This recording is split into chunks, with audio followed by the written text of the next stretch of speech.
Cocina vegetariana japonesa. Hola, bienvenidos a nuestro canal. Hoy les quiero hablar de un tema muy importante, de un punto muy importante, que es la cocina japonesa raíz, la cocina verdadera japonesa. Hay 5 claves en la cocina japonesa cuando hablamos de ella. La primera es la frescura, la estación, la simplicidad, la belleza y la economía. Son las bases de la cocina casera japonesa. En su nivel más fundamental, la cocina japonesa se trata de respetar sus ingredientes y dejar que su sabor natural se manifieste en cada uno de sus platos. Sus ingredientes deben ser tan frescos y de temporada como sea posible mantenerlos ahí. En relación con esto, dejen que los ingredientes hablen por sí mismos, porque de hecho un pescado fresco puede ser una comida hermosa y muy sabrosa cuando que bien preparado con las técnicas correctas y servido de la manera correcta a la mesa. Aunque Japón es un pequeño país insular, su diversidad geológica y geográfica es similar a la de países como Italia. Las largas distancias desde sus zonas del norte hasta sus extremos del sur se asemejan mucho a países mucho más grandes. Esta diversidad en la tierra se presta a muchas especialidades regionales, o sea, nos sirve para estas especialidades, como por ejemplo los ingredientes para hacer el dashi, como el kombu, las hojuelas de bonito, el shiitake, las sardinas secas, la elección de los condimentos, la sal marina, salsa de soya, miso, la variedad de los ingredientes. Y aquí podemos citar incluso el arenque cocido, que es un plato típico de una cierta región por allá. E incluso el estilo de los fideos, soba, udon, somen, kishimen, ¿sí? Ramen, pueden ser fijados por las tradiciones regionales y los ingredientes que se pueden obtener localmente. Son fijados por estos ingredientes, por estas localidades. En esta clase de cocina tocaré el tema de la regionalidad cuando una receta venga de un lugar y en particular en Japón. Hay estilos tradicionales de la cocina japonesa como el kaiseki Hiyori, el sushi, el sojin, ryori, que es la cocina vegetariana, algo del que más adelante vamos a hablar mucho a este respecto, y otras especialidades que requieren años de disciplina y mucha arte en su elaboración. Pocos cocineros caseros japoneses intentan hacer este tipo de comida en casa, en sus casas, porque es demasiado complicada o los ingredientes son difíciles de conseguir. No encontrarás una receta de sushi al estilo de nigiri en esta clase, porque pertenece al reino de los restaurantes, no al hogar. Pero les ofrezco el temaki sushi, el maki sushi, el shirazi sushi e incluso el inari sushi, que son más comunes a la forma en que se sirve el sushi en la casa. Vale acordar que, por supuesto, la cocina casera es la más esencial en Japón. Incluso los consumados y venerados chefs japoneses dirán que intentan a todo el tiempo emular el ofukuro no aji, o sea, el paladar de una madre en sus preparaciones. La experiencia de cocinar comida japonesa puede ser un poco desalentadora al principio, pero hay algunas ideas culinarias y composiciones de menú que deben ser conocidas para que puedas prepararlas. Una de ellas es el Gogyo Netsu, que es la teoría de los 5 elementos aplicada a la comida, aplicada a la cocina japonesa. La otra es el Kondate, la composición del menú japonés. Estos 2 puntos, ellos tendrán aplicaciones prácticas en tu cocina cuando que prepares este estilo de comida japonesa, cuando que prepares tus sushis, cuando que tengas ahí en tu casa tus noches de sushi o la preparación común.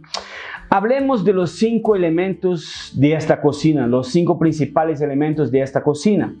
Gran parte de la cultura japonesa deriva de las antiguas ideas chinas ¿ok?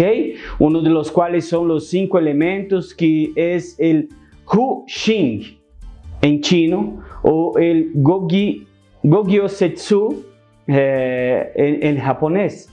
Aplicado ampliamente, es un sistema de agrupar las cosas en 5 para explicar las interacciones y relaciones en nuestro mundo, algunas de las cuales probablemente ya ustedes estén familiarizados, otras no tan familiarizados así. Y aquí entran ¿qué? Entran los 5 sabores básicos, que son el dulce, ácido, salado, amargo y el umami. Si así como yo has estado buscando emprender esta cocina, debes recordar que estos sabores se usan para complementarse entre sí. Ningún plato debe tener un sabor dominante, sino que debe tener un equilibrio entre estos varios sabores que los está preparando para esta comida.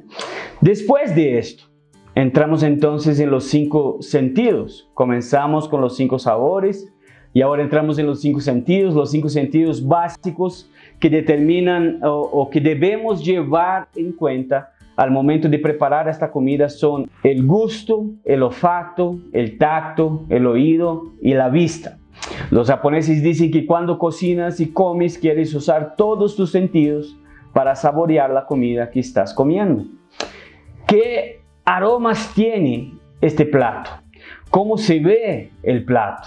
Puedes incluso oír, por ejemplo, cómo chisporrotea una sartén cuando que ésta está suficientemente caliente en la preparación. Aún podemos hablar de los 5 colores básicos, que son el blanco, amarillo, el rojo, el verde y el negro. Cada color tiene un simbolismo y una función específicos. El blanco simboliza la pureza, el amarillo y el rojo aumentan el apetito, el verde es reconfortante y el negro añade contraste y refuerza el equilibrio del conjunto como un todo. La difusión de los colores en el plato o la comida añade diversidad a lo que se cocina y cómo se cocina, y también mejora la calidad nutricional de las comidas. No paramos por aquí, sino que aún podemos hablar al respecto de las 5 técnicas básicas de la cocina japonesa, que son nama, que es la comida cruda en rodajas, que se aplica a los platos preparados sin la aplicación de calor, como el sashimi. Sashimi es un buen ejemplo de este estilo. Niru, que es la comida estofada, hervida a fuego lento o blanqueada. Yaku, a la parrilla, musu al vapor, y la técnica ageru, que viene a ser la comida que va a la sartén a freír y que también se aplica a la comida salteada. Vale resaltar que estas técnicas con aceite fueron introducidas en el Japón desde China. Más tarde los portugueses introdujeron la técnica de fritura, que se ha convertido por completo en parte de la cocina japonesa, que es la técnica tempura, muy conocida, muy practicada en todo el mundo. Cada técnica tiene fines prácticos y artísticos. La variedad de técnicas de cocina hace que las combinaciones en sus comidas sean increíbles, como los hashis, que son las herramientas básicas para comer muchos de los alimentos que se sirven en bocados o del tamaño de un bocado. En un sentido más amplio, los 5 elementos que determinan el éxito de una comida son la habilidad del chef, la calidad de los ingredientes, la temperatura de los platos, o sea, la comida caliente debe ser caliente y la comida fría debe ser fría, debe estar fría, el tamaño de las porciones, la estética y el ambiente del lugar donde se come. Cuando hablo del ambiente del lugar en donde se está comiendo, esto incluye incluso los aspectos como la calidad de la luz, la elección de la vajilla, la vista por la ventana que vas a tener al estar disfrutando de esta comida. Estos son elementos que deben complementarse entre sí y estar siempre en equilibrio. La atmósfera nunca debe eclipsar una comida. Una técnica nunca debe enmascarar un ingrediente. Los platos nunca deben estar ampliados en alto como comida, lo que en realidad puede considerarse ofensivo en la cultura japonesa. Una comida debe ser como una sinfonía, con todos los elementos en armonía y trabajando juntos para formar un hermoso conjunto final. Y esto porque los objetivos finales de la cocina son la salud y el placer al comerse. No hay mayor alegría que compartir una buena comida con las personas a las que amas en tu casa. Una excelente comida ahí. Hablemos entonces de la composición de esta comida. Las ideas básicas para componer una comida japonesa son guías útiles al planear una comida, ya que las comidas japonesas siguen una estructura particular. Cuando me siento a planear una comida japonesa, mi primer pensamiento es okazu. Esta palabra es usada por los cocineros caseros para describir el plato, o sea, el plato o los platos del día que va a servir, pero no de la manera en que los cocineros americanos o nosotros mismos aquí en Latinoamérica podemos pensar en ello. En una comida tradicional japonesa no hay un plato principal en el sentido occidental. No hay un gran centro de mesa de carne o pescado, una carne principal. En su lugar, una comida típica pone granos, a saber el arroz, en el corazón de la comida, acompañado de okazu, una serie de otros platos secundarios que van a estar allí. La configuración más común de una comida tradicional japonesa es ishiju. Ishiju, ¿sí? Sansai. La configuración más común en una comida tradicional japonesa es el Ishiju Sansai. Me salió el nombre, que significa una sopa y 3 platos. El okazu, algún tipo de plato de pescado o carne, y 2 platos de verduras, para que haya el equilibrio. O 3 platos de verduras si prefieres una comida concentrada en las verduras. Estos platos poseen o pueden ser preparados usando una variedad de técnicas, desde nama, que es crudo, o kiru, que es rebanado, que se usa para cortar y rebanar pescado fresco, carne y verduras como el sashimi y el sushi, hasta yaku, que es la comida a la parrilla, musu al vapor, niru, de todo esto que estábamos hablando ahora mismo en esta clase. Todo lo que ya hemos visto hasta aquí. Además de una sopa, 3 platos y el arroz mencionado anteriormente, una comida típica japonesa también va a incluir un pequeño plato de encurtidos, muy natural, muy verdadero por allá. Es bueno saber que un lugar tradicional de sushi o ishiju sansai está diseñado para adaptarse a una persona diestra, ¿ok?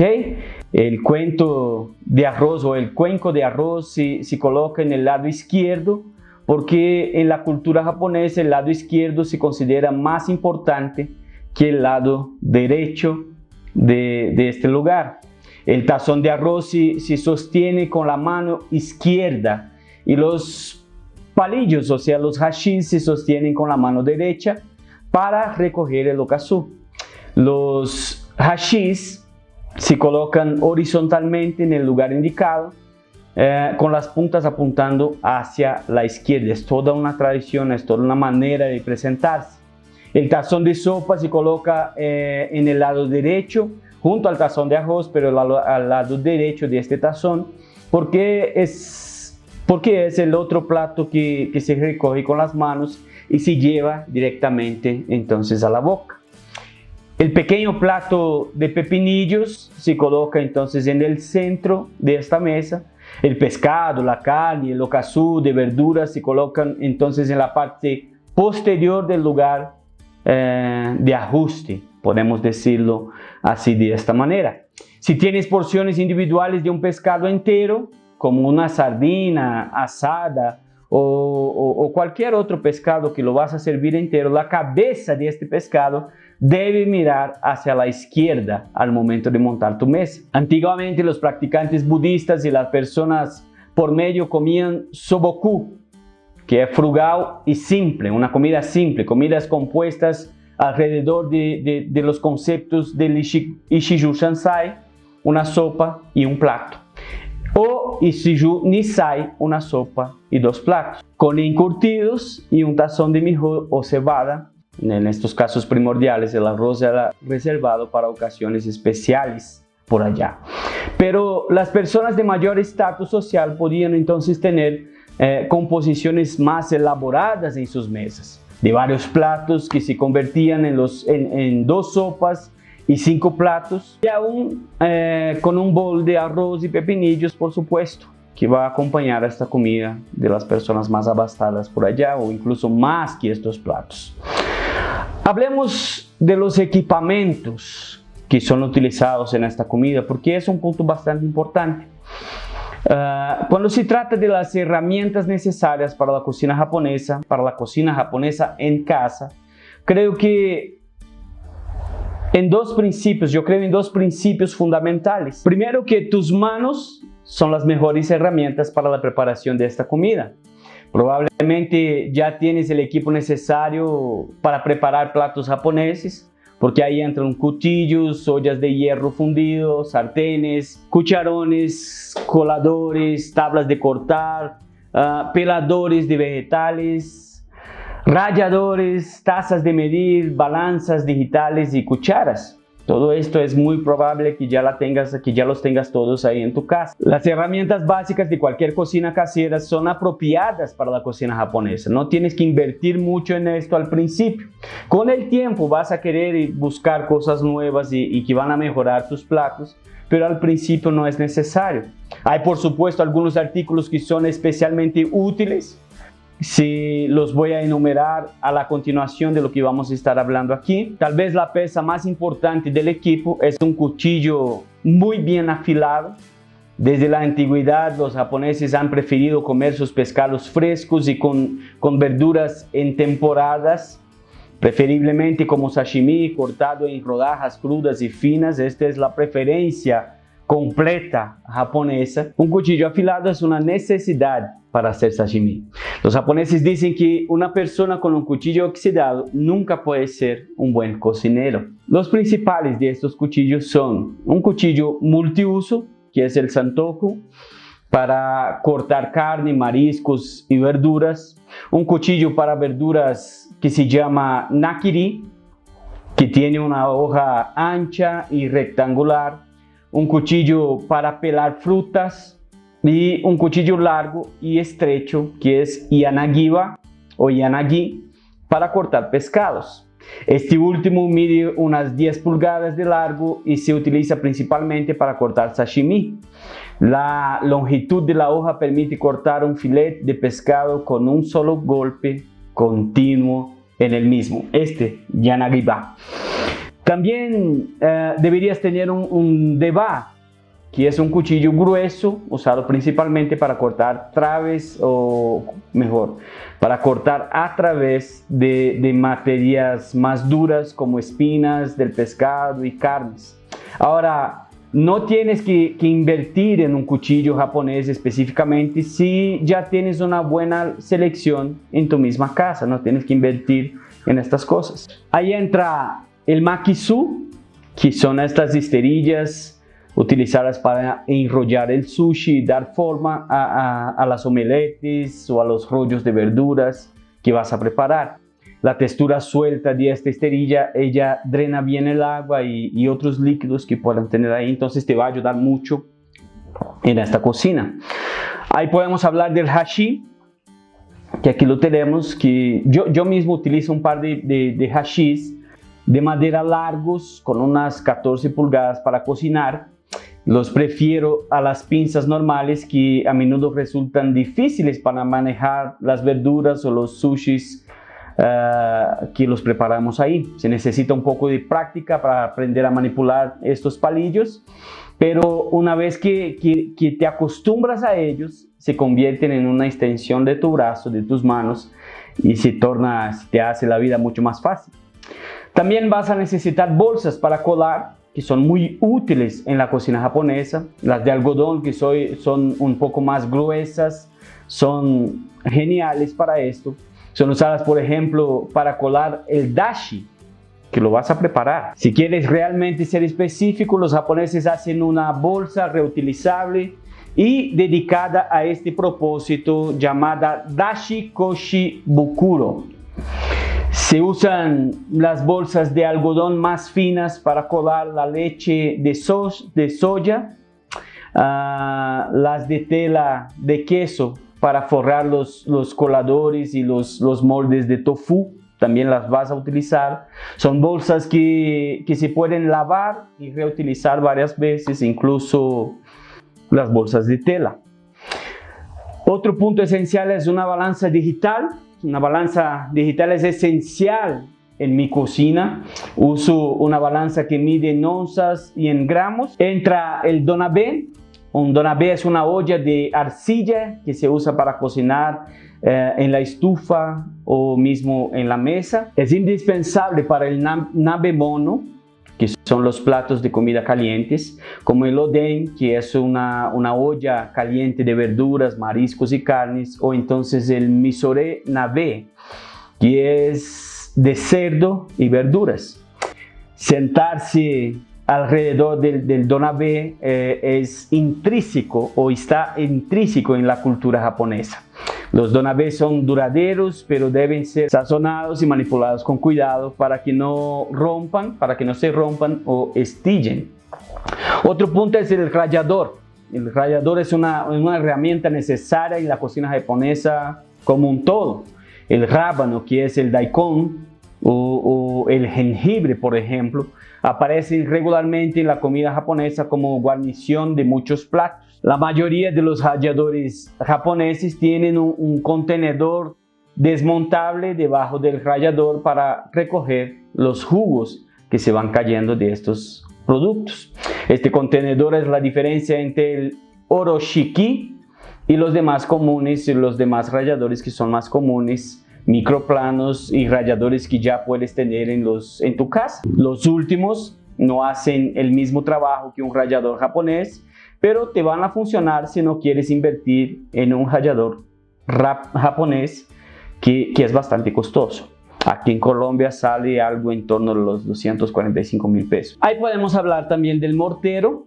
El interior estriado de un mortero japonés funciona eficientemente para moler, triturar y machacar semillas de ajonjolí para que podamos hacer la pasta de ajonjolí. Después de su uso se empapa el mortero en agua y luego lo debes frotar bastante para eliminar toda la pasta que se haya acumulado en las ranuras. Luego voltéala para que se quede completamente seca. Olla de presión. Utilizo mi olla de presión para hacer arroz integral, frijoles y yakubuta, que es la carne cocida. ¿Es posible hacer todo esto en una olla normal? Sí, por supuesto. Pero una olla a presión ahorra mucho de tu tiempo y produce alimentos que son agradables y mucho más tiernos. Otra cosa que vas a necesitar, y yo te aconsejo a comprarla lo más pronto, es una olla arrocera. Si estás cocinando muchos granos, una olla arrocera eléctrica es una inversión muy necesaria para ti. Es uno de los equipos más útiles en la cocina japonesa. Hablándose de las ollas arroceras, las japonesas como Tiger, Sohi, Rushi o mismo la Panasonic, que son fiables y de muy buena calidad al momento de preparar. Entra el shamoji, que nada más es de que una paleta de arroz que tiene una superficie plana y amplia que va a facilitar la extracción del arroz de estas ollas. Un tip muy importante que puedo darte aquí al respecto del shamoji es que debes humedecer sus puntas un poco antes de usarla en el arroz, en el grano, para que estos granos no se peguen a tu shamoji. Ahí entra el hangiri. La superficie plana del hangiri permite que la humedad del arroz se evapore rápidamente para que el arroz no se ponga blanco cuando se lo arroje o se lo recoja con una pala de arroz. Otra cosa que vas a necesitar es un vaporizador, puede ser de acero o de bambú. La diferencia del bambú, el de acero inoxidable no se desgasta y va a tener una durabilidad mucho más grande que el de bambú. Una toalla de algodón es un paño de algodón fino multiuso que mide más o menos unos 25 por 40 centímetros. En Brasil hay uno muy conocido que se llama... ¿Cómo se llama? Que se llama Perflex. Es como uno de estos. Se puede usar como paño para lavar, paño de cocina, envoltura para la cabeza, materia individual. Se usa realmente para todas las cosas en la cocina japonesa, estos pañitos. Una vez que tengas unos cuantos en tus manos, en tu día a día te vas a preguntar cómo has podido vivir sin ellos hasta aquí. Son muy necesarios. Otra cosa son los cortadores de vegetales. Una cortadora de vegetales japonesa o una mandolina es muy práctica para cortar vegetales que varían en tamaño y en grosor. Te va a ayudar bastante también. Un punto muy interesante, los platos de la mesa. Estos platos juegan un papel importantísimo en la preparación de la comida japonesa. Son tan importantes que de hecho pueden incluso influir en la comida misma. Cuando veo un hermoso tazón, por ejemplo, que está sobre la mesa, me inspiro para cocinar algo que lo pueda llenar, que lo pueda completar. Así como la comida japonesa se compone de una variedad de platos, también su meta debe ser o debe estar compuesta de una variedad de platos y tazones de todos los tamaños, formas y colores que puedas encontrarlos. La variedad es un concepto clave que puede emplearse a todos los aspectos de estos platos. Color, textura, tamaño, forma o incluso el material que se utilizó para hacerlos, para prepararlos. Uno de los pilares de una comida japonesa es la sopa, que generalmente se sirve en laka. Pero aquí también se pueden explorar otras opciones. La estacionalidad puede reflejarse en su elección del plato que lo vas a utilizar. Piensa en el color, el tono y el peso al seleccionar tus platos y tazones para tu comida. Debes pensar en estas cosas. Personalmente prefiero la cerámica con colores un poco más neutros y tenues, acentuados por colores y diseños brillantes.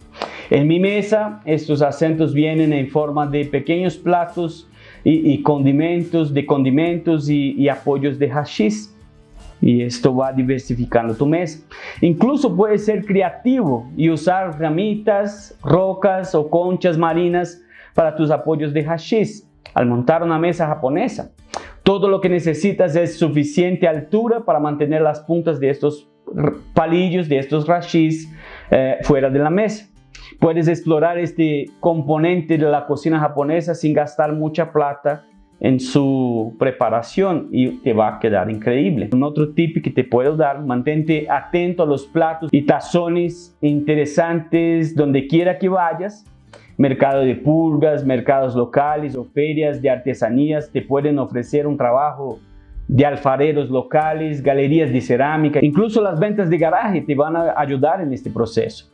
Recoge los apoyos de palillos de los hashish en la playa o en el bosque, lo que te parezca mejor y más fácil. No tengas miedo de mezclar y combinar, porque este es el principio rector de la mesa japonesa. Es la mezcla, es la preparación. Como una orquesta, la cocina japonesa es una fusión de componentes. Los ingredientes de un plato crean sabores y los sabores dentro de un plato se constituyen o se construyen unos sobre los otros. Lo mismo en una comida. Todos los platos se construyen unos sobre los otros para que una sinfonía resultante o la sinfonía resultante de sabores sea sensacional. En esta clase vamos a considerar los instrumentos de nuestra orquesta y comenzar a construir sabores japoneses perfectos en tu misma casa. Los instrumentos son nuestros ingredientes, algunos de los cuales serán muy familiares para ti: los huevos, la harina, y otros quizás menos familiares, que son las lascas de bonito o los diversos tipos de algas que son utilizadas en la cocina japonesa. Como un punto de partida, les ofrezco los ingredientes que son esenciales para la cocina japonesa y que se construirán a lo largo de esta nuestra conversación mientras que estamos aquí. El arroz, por ejemplo, es un alimento básico en las comidas japonesas. Y aquí aprenderán las instrucciones básicas de cocina y las variaciones que les servirán en su viaje para la cocina casera japonesa. Y el dashi, que aparecerá como base o condimento en muchas recetas que las enseño incluso en mi curso. Al final de esta clase tendrás una cocina japonesa completamente equipada, desde los estantes de comestibles hasta el jardín, y desde la estufa hasta el refrigerador, y una comprensión de cómo utilizar y cocinar los ingredientes de este estilo casero de la comida japonesa.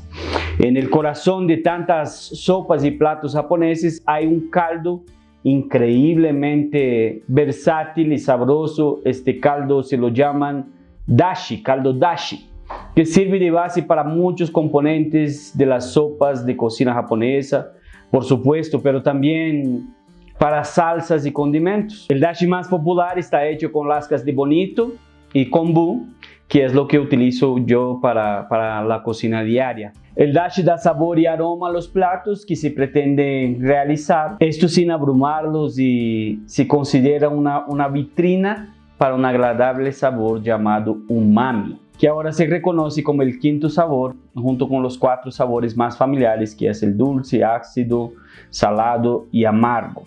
El umami fue descubierto por Kikunai Ikeda, un profesor universitario japonés que a principios del siglo XX vinculó científicamente el aminoácido glutamato con el sabor digestivo del dashi hecho con las algas kombu.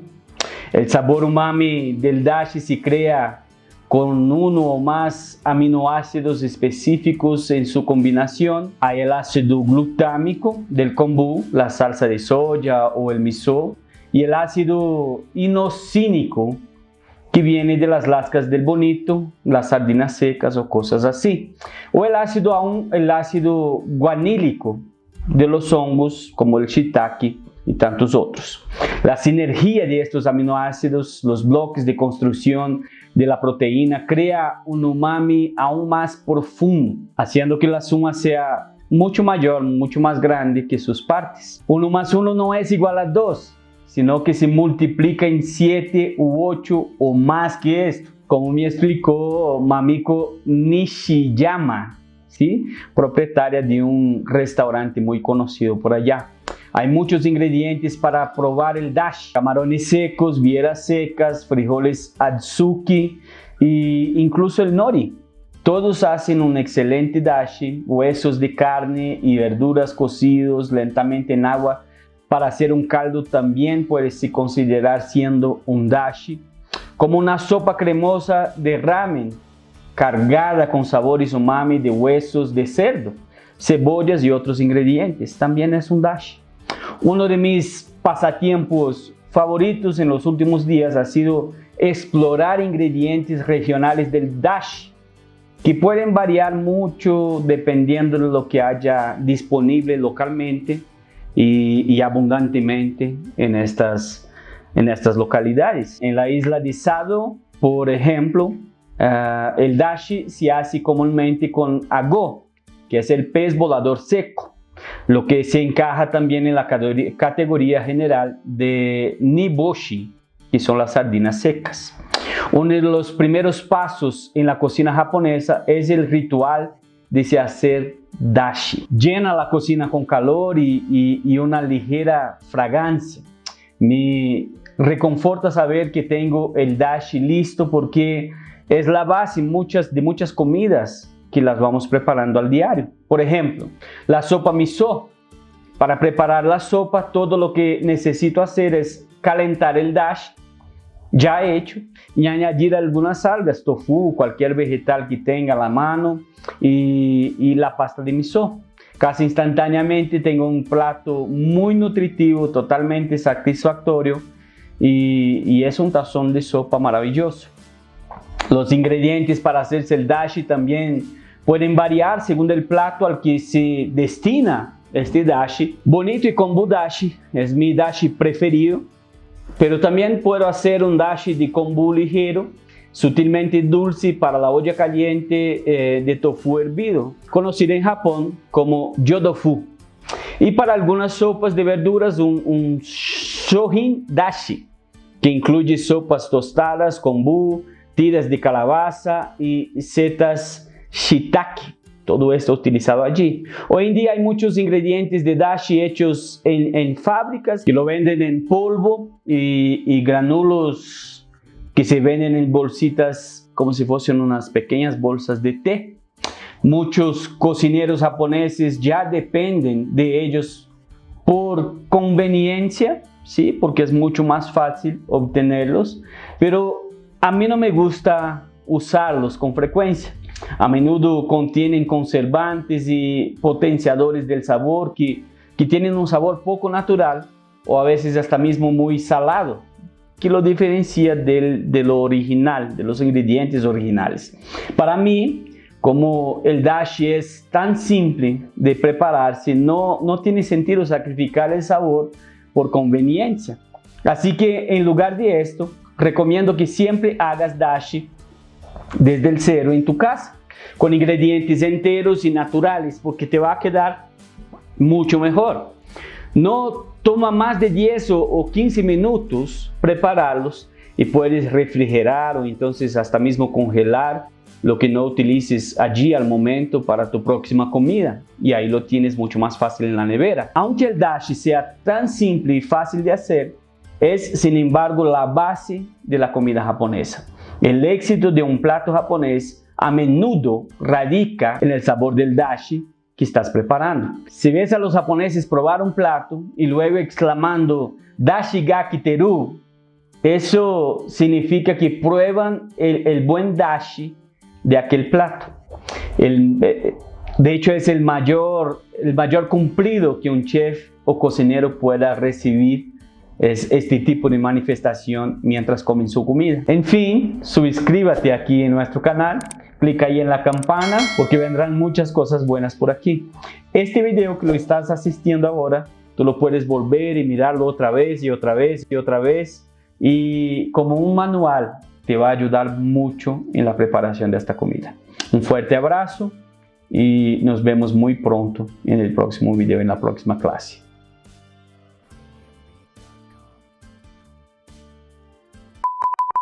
Es un tip: toalla de algodón. Toalla. Vuelve. ¿Qué es el Santa?